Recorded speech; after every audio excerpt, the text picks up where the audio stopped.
আজকের রেসিপি হলো দই কাতলা। আপনারা সবাই এইভাবে একবার দই কাতলা ট্রাই করে দেখুন। দই কাতলাটা খুবই সুস্বাদু আর খুবই নরম হবে। চলুন দেখে নেওয়া যাক আমাদের আজকে দই কাতলার রেসিপি। আমি মাছগুলোকে হলুদ নুন মাখিয়ে ভালো মতো ভেজে নিয়েছি। আমি এখানে 6 পিস মাছ নিয়েছি। আপনারা যেরকম খাবেন সেরকম মাছ নিয়ে করবেন।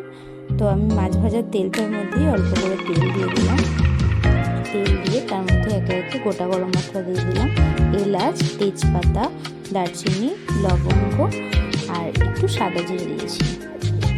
দিয়ে তারপরে তেলে হালকা হালকা করে নাড়াচাড়া করে নিলাম।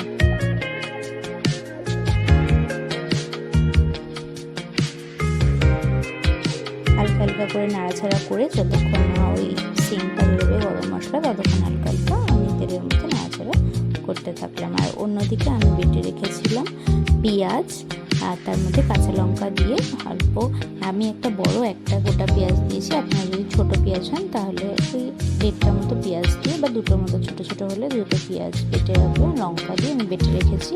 তো পেঁয়াজ আর লঙ্কা বাটাটা আমি দিয়ে দিলাম, কাঁচা লঙ্কা বাটা আর পেঁয়াজ বাটা দিয়ে দিলাম। দিয়ে অল্প স্বল্প নাড়াচাড়া করে নিলাম।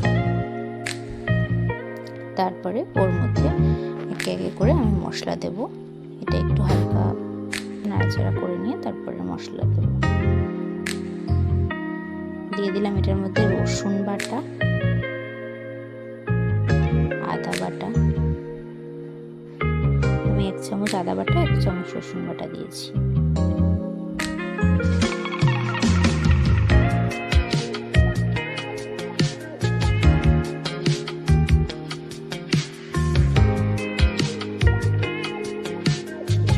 তার মধ্যে একেবারে মশলাটা দিয়ে দেবো। অল্প একটু হলুদ দিয়ে দিলাম।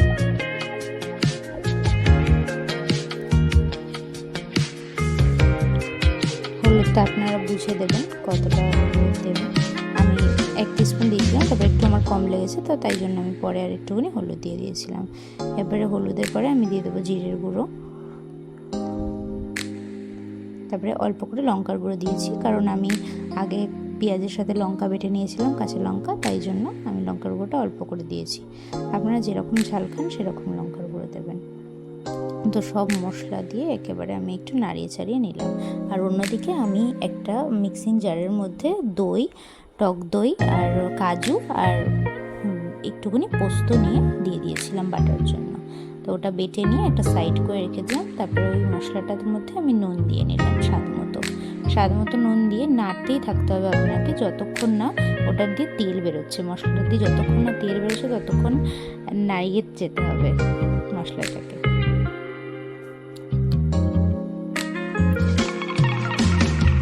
নাড়াচাড়া করতে করতে যখন দেখবেন আপনি তেল ছেড়ে আসছে, তখনই বুঝতে পারবেন যে পেঁয়াজটা পারফেক্টভাবে হয়েছে।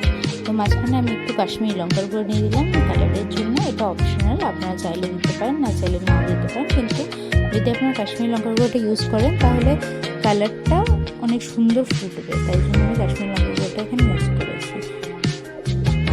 কাশ্মীরি লঙ্কার গুঁড়োটা দিয়ে ভালো মতো নাড়াচাড়া করতে করতে দেখুন আমার কড়ার গায়ে আর কিছু লেগে নেই। এবার কড়ার গায়ে থেকে উঠে আসছে, তেল ছেড়ে দিয়েছে মশলাটা থেকে, তো এই কড়ার গায়ে লাগছে না। তো এই মুহূর্তে আমার এই মশলাটা রেডি হয়ে গেছে। এবার আমি গ্যাসের স্পিডটা আস্তে করে আমি আস্তে আস্তে যেই ঘোলটা করে রেখেছিলাম কাজু, পোস্ত আর হচ্ছে কি যে দই দিয়ে, সেটা আমি আস্তে আস্তে দিয়ে দেবো। দিয়ে সেটা হালকা তেল ছেড়ে দিলে, ওটা নাড়াতে নাড়াতে তেল ছেড়ে দিলে এটার মধ্যে আমি মিক্সিং জারের মধ্যে একটু জল নিয়ে ওই জলটা দিয়ে দিলাম।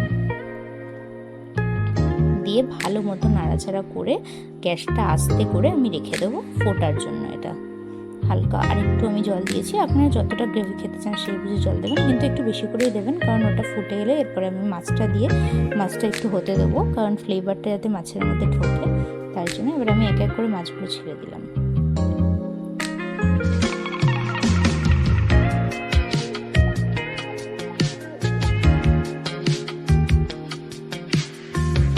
মাছটা ছেড়ে দিয়ে আমি এবার ঢাকা দিয়ে রেখে দেবো, ওটা ফুটতে দেবো।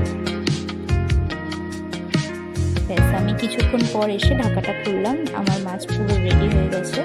আমি এবারে গ্যাসটা বন্ধ করে দেবো, কারণ আমার মাছ পুরো রেডি হয়ে গেছে। আর এরকমই আমি গ্রেভি রাখবো। আপনারা যদি একটু শুকাতে চান শুকাতে পারেন, আর যদি আপনাদের মনে হয় না এরকমই গ্রেভি রাখবেন তো ঠিক আছে। আমি এর মধ্যে এবারে গরম মশলার গুঁড়ো দিয়ে দেবো আর হচ্ছে একটু ঘি দেবো। এটা দিলে আরও যে আমরা দই কাতলার যে টেস্টটা সেটা আরও বেশি সুন্দর হবে। আমি এখানে 1.5 চামচ মতো ঘি দিয়েছি আর 1 চামচ মতো গরম মশলা দিয়েছি, ছড়িয়ে দিয়েছি ওপর থেকে। আমি গ্যাস বন্ধ করেই দিয়েছি।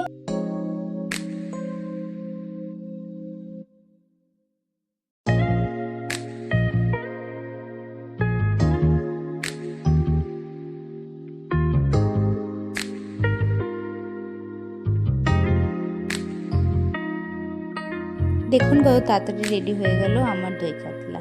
আমার দই কাতলা রেডি হয়ে গেছে। এবার গরম গরম ভাতে একটু দই কাতলা নিয়ে আমি ট্রাই করে দেখাবো, আপনাদের মাছটাকেও করে দেখাবো।